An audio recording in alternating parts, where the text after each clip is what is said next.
Psalm 50. The mighty God, even the Lord, hath spoken, and called the earth from the rising of the sun unto the going down thereof. Out of Zion, the perfection of beauty, God hath shined. Our God shall come, and shall not keep silence. A fire shall devour before him, and it shall be very tempestuous round about him. He shall call to the heavens from above, and to the earth, that he may judge his people. Gather my saints together unto me, those that have made a covenant with me by sacrifice. And the heavens shall declare his righteousness, for God is judge himself, Selah. Hear, O my people, and I will speak, O Israel. And I will testify against thee. I am God, even thy God. I will not reprove thee for thy sacrifices or thy burnt offerings, to have been continually before me. I will take no bullock out of thy house, nor he-goats out of thy folds. For every beast of the forest is mine, and the cattle upon 1,000 hills. I know all the fowls of the mountains, and the wild beasts of the field are mine. If I were hungry, I would not tell thee, but the world is mine, and the fullness thereof. Will I eat the flesh of bulls, or drink the blood of goats? Offer unto God thanksgiving, and pay thy vows unto the Most High. And call upon me in the day of trouble. I will deliver thee, and thou shalt glorify me. But unto the wicked God saith, What hast thou to do to declare my statutes, or that thou shouldst take my covenant in thy mouth? Seeing thou hatest instruction, and castest my words behind thee. When thou sawest a thief, and thou consentedst with him, and hast been partaker with adulterers, thou givest thy mouth to evil, and thy tongue frameth deceit. Thou sittest and speakest against thy brother. Thou slanderest thine own mother's son. These things hast thou done, and I kept silence. Thou thoughtest that I was altogether such an one as thyself, but I will reprove thee, and set them in order before thine eyes. Now consider this, ye that forget God, lest I tear you in pieces, and there be none to deliver. Whoso offereth praise glorifieth me, and to him that ordereth his conversation aright will I show the salvation of God.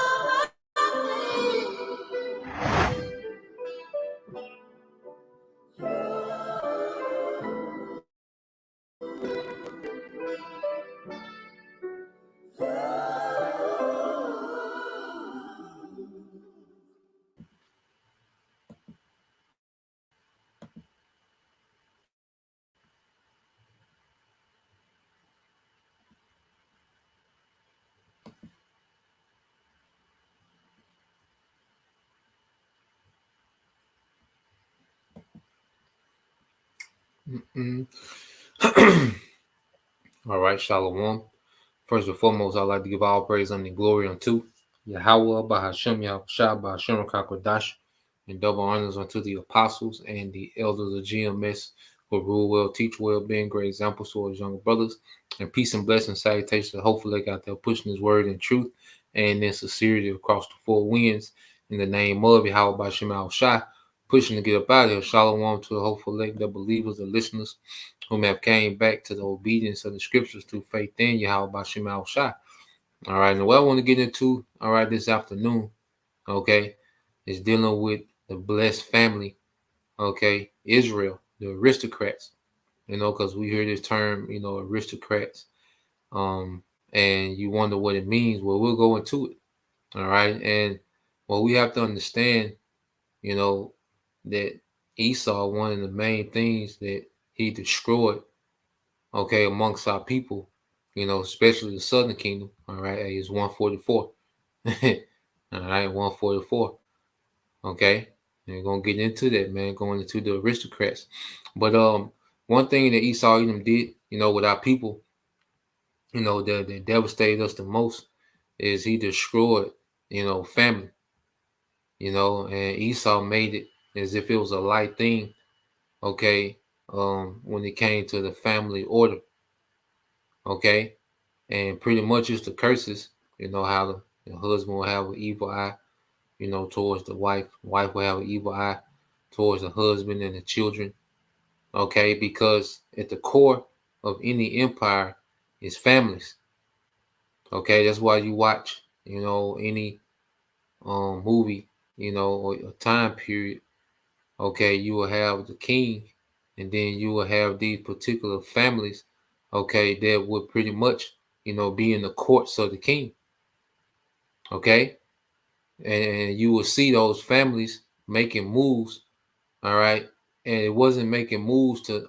not just, gain clout and status and wealth in their current life, okay, but they was making moves, okay, to ensure, all right, the legacy and the prosperity of the family, okay.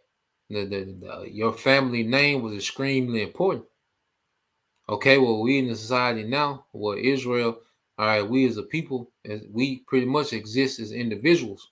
Everybody's an individual, okay. The family name is really not important. It's just a bunch of randomness, and individuals, okay, for the most part. But you have the elect, okay. We're having a spiritual family reunion, all right. When Yahweh Shah comes, it's going to be a physical family reunion, okay. We're all going to be gathered, okay. But when this devil pretty much disassembled, the family, all right, you go from the feminist movement, okay. And that's why Jake was able to build so easy.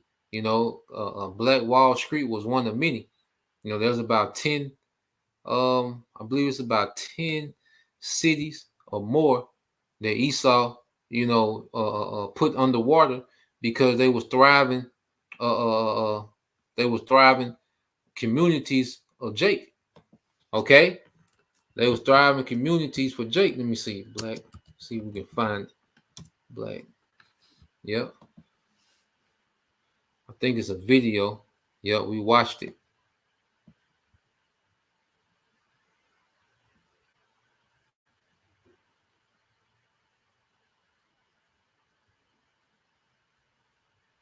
So, just real quick, and I'll put the link up. Okay, probably watch a little bit of it, a few minutes of it, and y'all ain't got nothing to do here, so we in captivity. Y'all off work, goddamn. See, I'm just talking though, but I want to cause we did I had did. Yo, I'm loving this outfit from Stitch Fix. This look is definitely going to elevate my game. Oh, nah, these are awesome. First thing you have to do is fill out a style quiz. This will give the stylists everything they need to help shop the best. Imagine living in a thriving. So yeah, I'm gonna play a little bit of it, a few minutes of it. I'm gonna put the link. You want to watch the rest of it. All right, but the thing that you have to understand, we have family structure, okay, and there's power within family. That's why you had certain rules where you didn't commit. You had laws where you didn't commit adultery, because that would devastate two families. Because someone commits adultery, okay, that means there's a family that's finna lose a husband, and there's another family that's finna lose a wife. So you just, all right, hindered two families. Okay, you brought shame to two families, and you hindered, all right, the function of a family, man. Okay, the Bible is extremely pro-family, man. Even with the law of great, okay, where people lose their mind, there was there, okay, to promote, all right, pro-family. Yeah, yeah, it's cool, brother.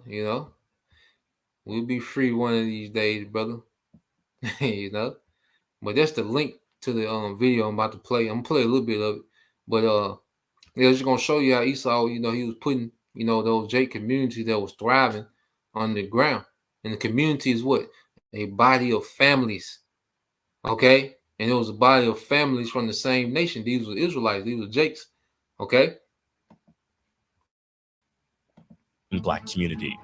Imagine living in a thriving Black community where you could find refuge from discrimination and violence in the days when racism was at its peak. Such communities existed in the United States during segregation, and at least 200 of them were established by 1888. But as time passed, many of these communities disappeared from the map, completely erased from history. You may ask, how is that even possible?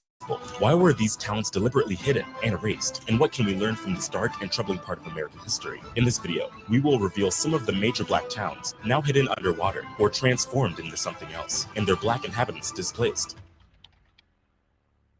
The first is the Seneca Village in New York City. Seneca Village, a once thriving African-American community, was established in 1825 on the outskirts of New York City at a time when African-American residents were facing legal segregation and discrimination throughout the country. At its height, the village covered an area from 82nd Street to 89th Street on Manhattan's Upper West Side, with approximately 300 Black residents living within its borders. The people of Seneca Village had a deep sense of community and worked hard to build a prosperous and thriving neighborhood. Many Black residents were property owners, with a rate 5 times higher than the city's average. Seneca Village had 3 churches, a school, and various small businesses, such as a grocery store, a shoemaker, and a blacksmith.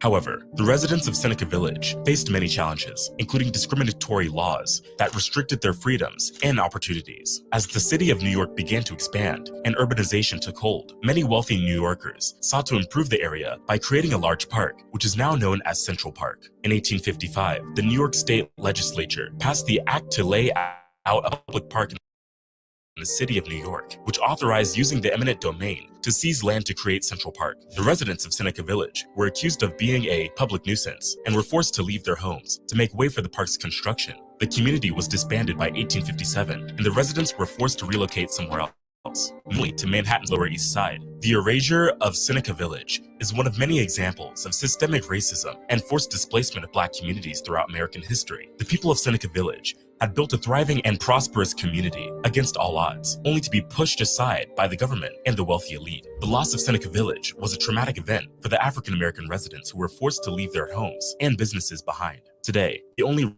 remnant of Seneca Village is a commemorative plaque dedicated in 2001 to the lost village. The story of Seneca Village serves as a reminder of the many vibrant Black communities lost due to discrimination and systemic racism in the United States. But while this seems traumatic, many African Americans in Alabama faced a more devastating incident. Before we get into that, we'd like to introduce a new segment called Black Business Spotlight, part of our mission through reading and education. DTR books. All right, we have everything. All right, definitely click the link in the bio, DTR360books.com. Find out what's on. or DTR 360 books. Click the first in the description. Now let's get back to the video. These CEOs started with nothing, but they didn't just climb the ladder. Walaja in Alabama. Lake Martin is a beautiful destination in Alabama, famous for its crystal clear waters, boating activities, and stunning sunsets. However, the lake has a dark history that few people know. Underneath the tranquil waters of Lake Martin lies the ruins of Kowalja, a once thriving African-American community founded in the late 19th century. Kowalja was established by John Benson, a formerly enslaved person who had purchased thousands of acres of land in Alabama and sold it to other African-American families. The community grew and prospered with its Black-owned railroad and was home to the Kowalja Academic and Industrial Institute. This school provided education and vocational training to African-American students. The school helped prepare generations of African-American students to succeed in a world often hostile to them. Unfortunately, Kowalja's success was short-lived. The rise of the Ku Klux Klan and a lack of economic opportunities for African-Americans in the area led to the community's decline in the 1920s. By the 1950s, the once thriving community had all disappeared. In the 1960s, the Alabama Power Company purchased the entire land to build a hydroelectric dam, which led to the creation of Lake Martin. The loss of Kowalja was a devastating blow to Alabama's Black community. It is just one of the many mind-boggling examples of how Black communities in America were systematically destroyed and forgotten throughout history. Despite this erasure, efforts are being made to preserve the memory of Kowalja and honor its legacy. The Kowalja Historical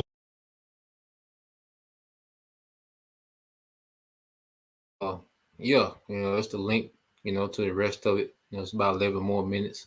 just show other cities. But the thing about that time, you still had family structure.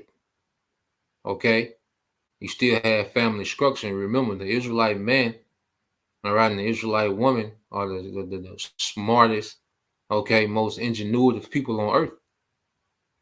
Okay, and you when you have family structure amongst Israel, you're gonna get prosperity. Now we didn't have the knowledge, but our people wasn't wicked neither. Our people, we had, that generation. Okay, they were way more spiritual, and they did have some type of they had a reverence of the Bible. They didn't have the understanding of the mysteries and the breakdowns. Okay, but they did have a strong faith, and they tried their best to upkeep certain things of the Bible. But they had that structure, that family structure, man. And now that's one of the things that interests me the most is just that family dynamic, and the structure of a family, how the Most High set up family, man. Marriages, and certain laws, dealing with the firstborn. Okay, certain laws, dealing with inheritance and all these different things. But the core of these things is family. Okay, so yeah, let's go straight to the scriptures. All right, we want to deal with the blessing that was dealing with Abraham. And you see Christians try to take scriptures like this and equate this to all the people of the world. Well, nah, that's not what it's speaking of. Okay, we're going to get these things. All right, so this is Genesis 12:1. It says, now the Lord has said unto Abram, okay, get thee out of the country and from thy kindred and from thy father's house unto a land that I will show thee. And all right, in which we had to separate from our father's house. We had to separate from our people. Okay, the traditions, because your father's house came with traditions and expectations. Well, we had to separate from the expectations of our family. The Christian church, or whatever, was the thing of your family. And we had to separate from that thing. And the Lord started dealing. Okay, it says, and I will make and I will make of thee a great nation, and I will bless thee and make thy name great, and thou shalt be a blessing. Okay, so this was promised to Abraham, but guess what? That blessing is going to trickle down to all the descendants of Abraham through Isaac and through Jacob and through those tribes. Okay, and we're going to show it. All right, and I will make thee a great nation, and I will bless thee and make thy name great, and thou shalt be a blessing. And I will bless them that bless thee, and curse him that curse thee. And in thee shall all families of the earth be blessed. Okay, and Christians will take this. All right, even got Israelites, who try to use this. Israelites that teach all nations going to be saved. Okay, well, all nations can make it, which they, that can't make logical sense. Okay, so when it says, and in thee shall all families of the earth be blessed, that's speaking of Israelites. Now, under our rulership, okay, when order is restored in the earth, the nations, the actual other nations, okay, they will get to enjoy, okay, a righteous kingdom. Okay, let's get this. They will eventually enjoy a righteous kingdom, but the blessed families are speaking of Israelites, and we're going to prove it. Okay, this Proverbs 29:2 said, when the righteous are in authority, the people rejoice. But when the wicked bear rule, the people mourn. Okay, so under the authority of the righteous, the heathen will eventually enjoy a righteous rulership, man. A clean earth, a refreshed earth, man. Okay, the earth being ran in righteousness, order, families being restored. No more alphabet community, no more wars. Okay, They're gonna get to enjoy those things, but they won't be of the blessed families, man. Okay, and let's prove it first. Let's deal with that word blessed, which Apostle Tahar he always goes into. Let's deal with this word blessed, and then we're gonna deal with families. Okay, because who is promised these things? All right, so the Lord. Let me go in the linear. Okay, so you go here. So you go to the word blessed, which is barak. All right, in the Hebrew, and you go into these words. You go into the definition.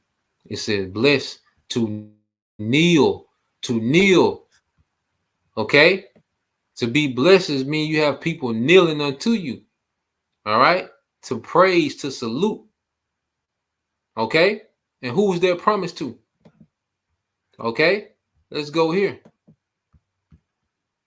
Kneel, to bow down. Let's get it. Let's get Genesis 27. All right, in verse 28. All right. We went to that word blessed. It means to kneel, to bow. Okay. It's when you bless, when you have people bowing to you. Okay. Just because of your lineage.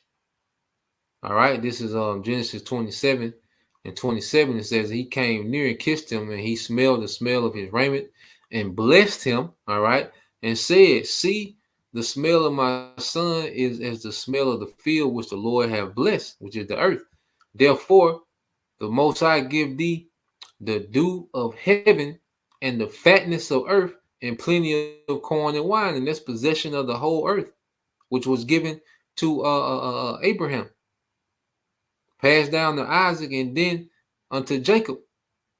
Okay, and Jacob's seed, and everything that comes from the lineage of Jacob, of Israel, okay, will be blessed, beginning with the elect. Okay, and it says, let people serve thee. And nations bow down to thee. Be Lord. All right. We remember that word. Be Lord over thy brethren, and let thy mother's son bow down to thee. Esau, Edom. Cursed be everyone that cursed thee, and blessed be he that blessed thee. He's telling him the same thing that was told to Abraham. Isaac is telling this to Jacob, showing you that that blessing was passed through a particular lineage, man. Okay, but for nations to bow down to you, that's when you're blessed. Okay, let's get that in what? Isaiah 49. I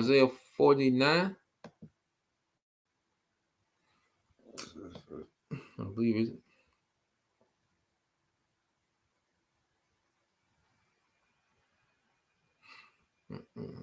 Yep. This is on Isaiah 49 and 20.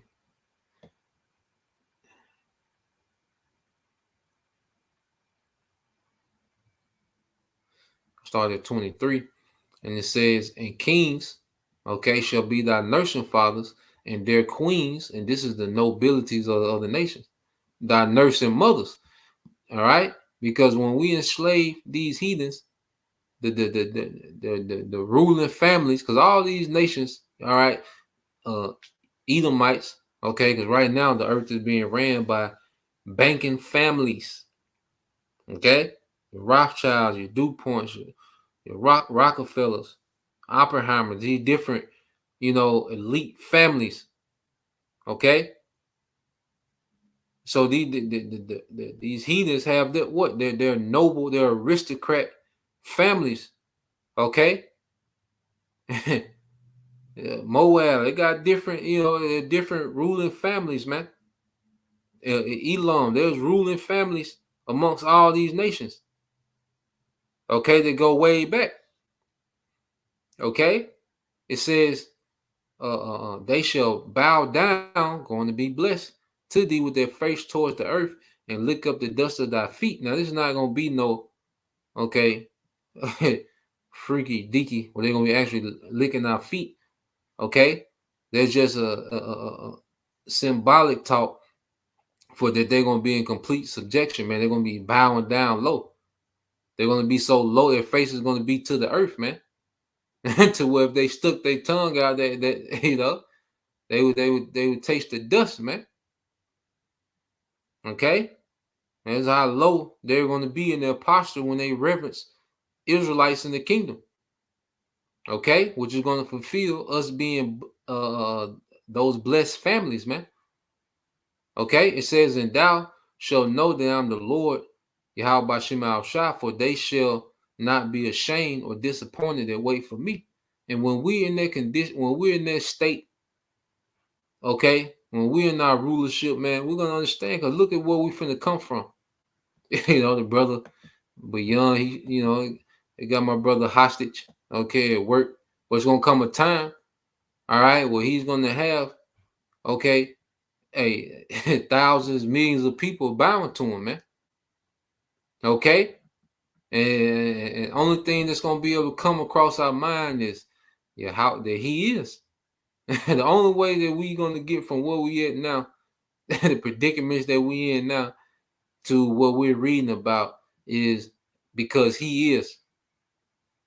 Okay, and Yahweh Shai is gonna come make it happen. All right. So, I think it's one more. All right.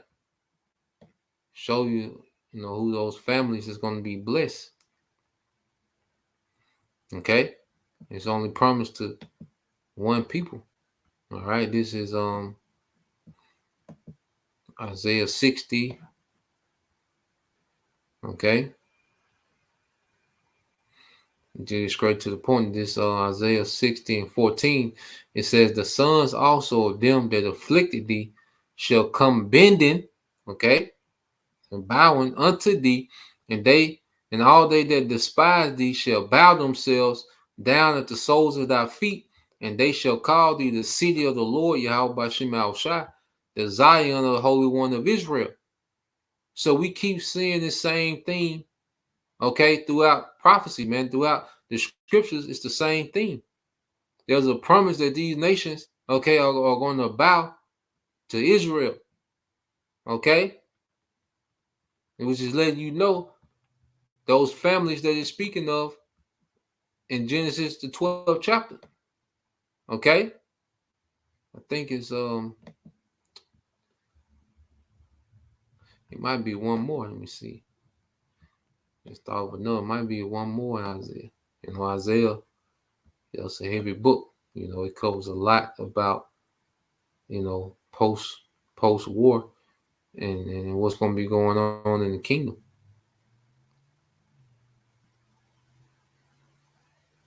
Yep. This is Isaiah 45:14. It said, thus said the Lord, Yahweh Shema Shai, the labor of Egypt, okay, and the merchandise of Ethiopia, speaking of Hamites, and the Sabians, being the stature, shall come over unto thee, and they shall be thine, which means they're going to be our possession. Okay, they shall come after thee, in chains they shall come over, okay, in bondage, and they shall fall down unto thee. They shall make supplication, which is to beg, unto thee, saying, surely the Most High is in thee. Okay, surely power is in thee, and there is no else. There is no power. Okay, and these heathens are going to know that there is no other power that exists outside of Yahweh Shema Shai, and he's going to be all right in the midst of his people. Okay, but it says what? They shall fall down unto thee, man, which is to bow. Okay, so we go back to Genesis 12, and you get, all right, let's get that word again, just to bring it home, and then we'll go into that word families. All right, so Genesis 12 and 2. Yep. So you get that word bless. Okay, what does it go into? Barak. Okay, to bless, to kneel. Okay, to be adored. To cause to kneel. All right.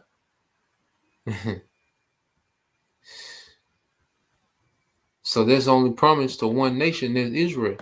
So you go here to prove that they're speaking of Israelites.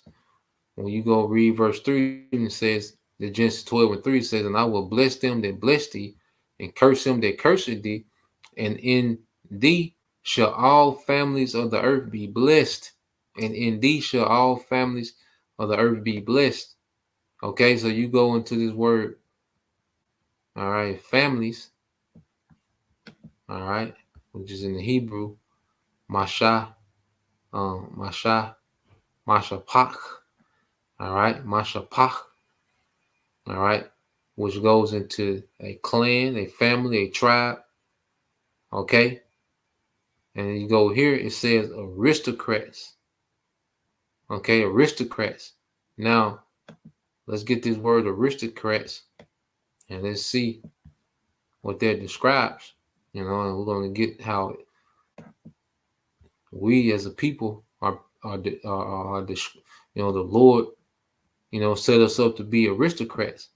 So you get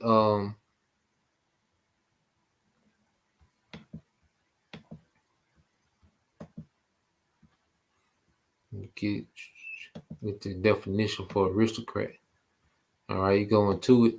All right, it says a member of an aristocracy. Okay, but you go into the synonyms. It says a noble man, noble woman, a lord, okay, a lady, okay, a top person, member of the upper crust. Okay, so you go into it. All right, it says a top person, member of the upper crust, a nobleman, noble woman, lord or lady. Okay, because as sons and daughters, we of nobility, we of a noble family, being descendants of Abraham, Isaac, and Jacob. Okay, so let me see. It's another definition, I think. Okay, yep. And remember this. Matter of fact, I'm gonna say that one. We're gonna come back to that one. We're gonna come back to it.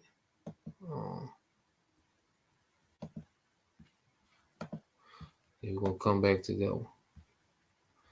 If you read it, just keep it in your thoughts. All right. So going to noble, okay, a top person. What was promised to us? Okay, first what the Lord said, how did the Lord establish us? All right. This is Jeremiah 2:21. It said, yet I planted thee a noble, okay? Remember.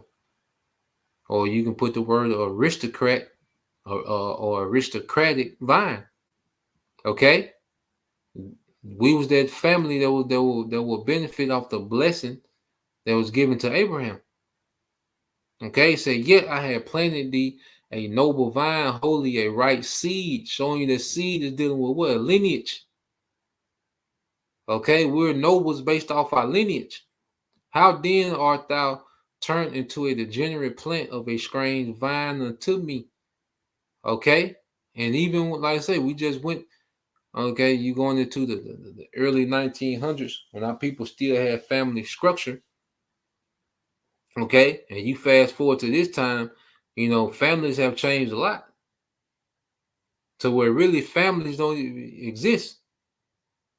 Okay, that whole concept of family now is just a bunch of random baby mamas and baby daddies, man. Okay, and the children are just going for what they know. All right, but we was planted what a noble. All right, you go to the word noble, which you always get it. All right, which in the Hebrew is sharak. Okay, which mean what? Choice species of all right, of a vine. All right, and it says the richest. You get this word here. You go into the Strongs. All right, it says the richest variety. Okay, and you look at the Israelite man and woman, we're of the richest variety. Okay, and this is why you see Israelites being used so much to influence the earth. Okay, because even in our lower state, we're still of the richest variety, man. Jake still, rises to the top or whatever captivity they in, even if they're, they're while people slave, you have no power. Okay, but they still garner to get, attention and influence because hey, we're the richest variety, man, of people. Okay, just based off and all the talents that we have. Okay, is based off what our lineage, how the Lord, how He made us, man. You see, so they're the aristocrat family. The Lord intended for us to be those aristocrats in the earth, over the whole earth, man. That example of righteousness, man. Okay, let's go here. What did He say in Deuteronomy 7? All right, and 6, because you remember one of the definitions of aristocrat was a top person. Those are the upper crust. Okay, this is Deuteronomy 7 and 6. It said, "For thou art an holy people unto the Lord our power. The Lord our power have chosen thee to be a special people unto Himself, above all people that are upon the face of the earth." Those noble families. Israel is supposed to be a nation of nobles. Okay? All right? The Lord is saying this. He created us to be above all people. Let's get to Deuteronomy 28. Okay? He created us to be those aristocrats, man. All right? This is Deuteronomy 28. And this was for our obedience. This is Deuteronomy 28 and 13. It says, "And the Lord shall make thee the head and not the tail, and thou shalt be above only, and thou shalt not be beneath, if thou hearken unto the commandments of the Lord thy power, which I command thee this day to observe and to do them." Okay, which we didn't uphold our part of the deal. All right, and we find ourselves what? Being the tail and not the head. You go down to the curses. All right, what the Lord is finna Yahweh Shai. All right, through Him, everything is going to be made right. Okay, we're going to get it. This is Deuteronomy 28 and 44. Now, this is the curses. And it says, matter of fact, let's read verse 43. Deuteronomy 28 and 43 says, "The stranger that is within thee shall get up above thee very high, and thou shalt come down very low." Okay? So our disobedience led to us being at the bottom of the bottom. To now, we're a degenerate. We live as animals, man. Because we read the story of Nebuchadnezzar, how he went, from ruling the superpower. All right, he was the top king in the earth at that time, and he went from that to living like a beast. Okay, and that's pretty much the situation we're in, to where our people are like beasts, man. I was talking to a Jake I was riding with today, and he said how he had to move from this little town down here in Mississippi because of how bad it has gotten. And he said that it was 12 and 13-year-olds just walking around with Uzis, man, and how the police were scared of them. Okay, 12 and 13, man, with Uzis. Okay, this is us in a very low condition, man. Okay, the women are defiled, and then the men are just degenerate, and they terrorize each other, man. This is a very low condition. The alphabet community is running rampant. This is us being very low as a family of people, man. Okay, but the Lord is dealing with the elect, and we're being polished up, man. Scripture said how He would, make His jewels. Okay, He's polishing up, all right, His people. He found us in a rough place, like where you'll find stones and they'll be in a rough condition. Okay, and you'll have to labor and polish. You have to take it through different processes, and then the finished product, that's what's desired, man. Okay, and that's what's happening with us, man. All right, the Lord is taking us out of these rough, okay, situations and making us to shine, man. And it begins with this through faith, all right, and this wisdom. Okay, verse 20, Deuteronomy 28 and 44 says, He shall lend to thee, and thou shalt not lend to him, and he shall be the head, and thou shalt be the tail. Okay, so this was a punishment, us being the tail. But what is Yahweh Shai coming to do? Let's get that in Matthew. Okay, look at that Matthew thing 19. Yep, brother, the water, brother. All right, this is brother Bayon Yasha'Allah. Okay, it says, this is Malachi 3 and 17. It says, And they shall be mine, said the Lord of hosts, in the day when I make up my jewels, and I will spare them as a man spare his own son that serveth him. All right, because now we're serving our power. Okay, and he's going to honor our service, by rewarding us with the privilege of rulership. And this time it's going to be eternal. Okay? And this time it's going to be eternal, man. All right? So the Lord is making up his jewels. He's laboring with us, okay, in this captivity to make us that polished precious stone. Okay? Yeah. So let's go here. Yahweh Shai is coming to make everything right. This is Matthew 19, and I'll start at it goes into the disciples' reward. It says, Then answered Peter and said unto him, Behold, we have forsaken all and followed thee. What shall we have therefore? Okay, so Peter is asking about, all right, the reward, because as a disciple, we forsake things, man. As we become disciplined under this teaching, hey, we forsake things, man. There's things that fall to the wayside,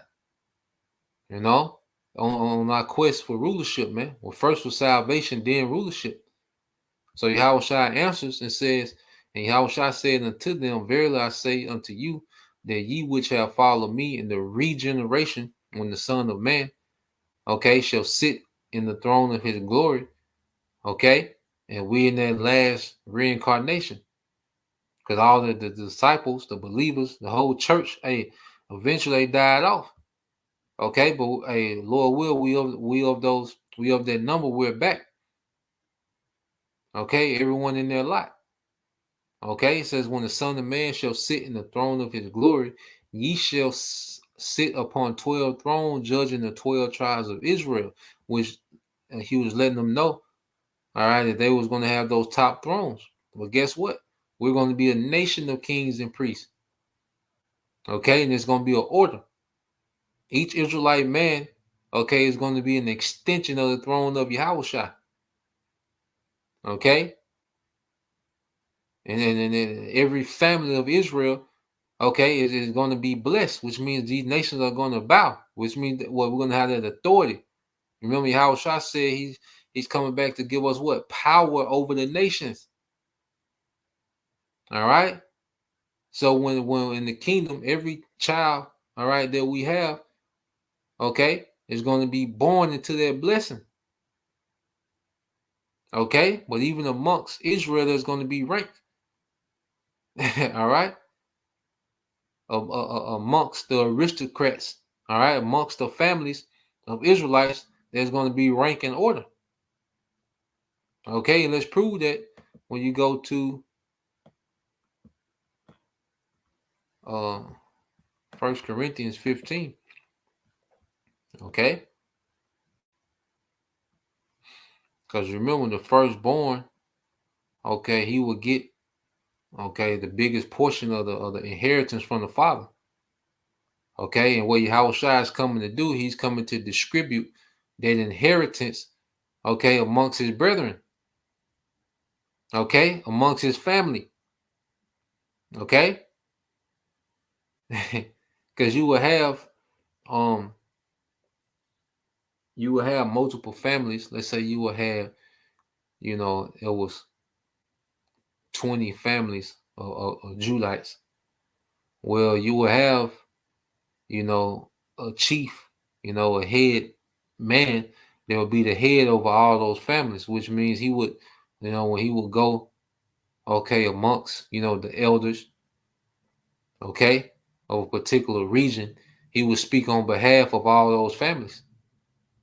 Okay, he would be, the head decision maker of those families. Okay, well, Yahweh Shai, all right, he's the head of family. And when he returns, he's going to situate the inheritance amongst all the families of the elect. Okay, listen, brother, you and your family get this portion, you and your family get this portion. Okay, you got this region, these are wives, he's going to distribute, all right, out the blessing. Okay, what did the parable say? You've been faithful over little, be faithful over much. Okay, that's your Yahweh Shai distributing the blessing. Okay, this is all right. 1 Corinthians 15 and 23. It says, but every man in his own order, Yahweh Shai, okay, the first fruits, okay, the first fruits. Afterward, there are Yahweh Shai's at his coming. Now, so you're going to have Yahweh Shai, the 144,000, and then the rest of the 1/3.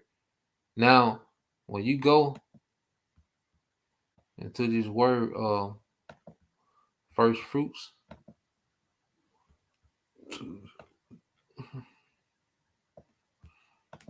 all right, you go into first fruits, which the Greek word a parke, okay, a parke, which go to the last definition. It says person superior in excellence to others of the same class. So even amongst, the nation of Israel, you're going to have, superior families. There's going to be certain families that's going to be superior, okay, above the other families of Israel. As a nation, we all going to be an aristocratic nation, okay, a blessed people, okay. But even within that, those first fruits, those 144,000 are going to be those superior, okay. They'll be the aristocrats of the aristocrats, man. And that's why you go here real quick. Let's get this definition. Yeah, that's why I was holding that definition.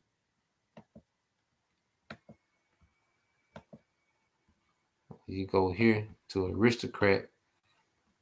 Okay. Now this is from dictionary.com. It says aristocrat says a member, all right, of an aristocracy, and they're just a government ran by families. Okay. And the government of Israel will be ran by families, 12,000 men. Okay, from each tribe, okay, will represent all the families within the government of Israel, man. Okay, it says a person who has the manners or qualities of a member of a privileged or superior class.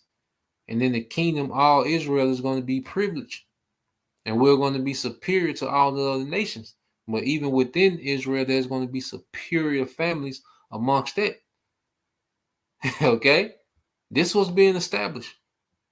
Okay, and Jake, that used to be in the GMS is speaking about other nations. Other nations are not going to be involved in this, man. Okay, it's only going to be Israelite men and Israelite women that's going to be considered, all right, of those aristocratic families, man. Okay, so let's finish this. All right, let me I say, and I pray that this is making sense. These are things we like to go into, man. the practical, functions of the kingdom. Now, this is 1 Corinthians 14:24.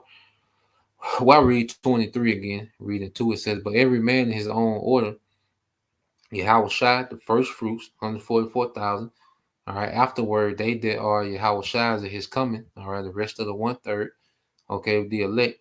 Verse 24. It says, then cometh the end when he shall have delivered up the kingdom to the Most High, even the Father, when he shall have put down all rule and all authority and power.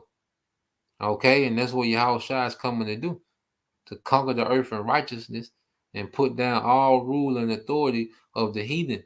Okay, of all these heathen families that are in rulership now. That's why Yahweh Shai spoke about him, John the Revelator seeing Yahweh Shai with many crowns. Okay, because he's coming to absorb all authority in the earth and redistribute it amongst his family, which is Israel. Okay, it says, for he must reign till he have put all enemies under his feet, all these other nations. The last enemy shall be destroyed is death. And that's when we're changed.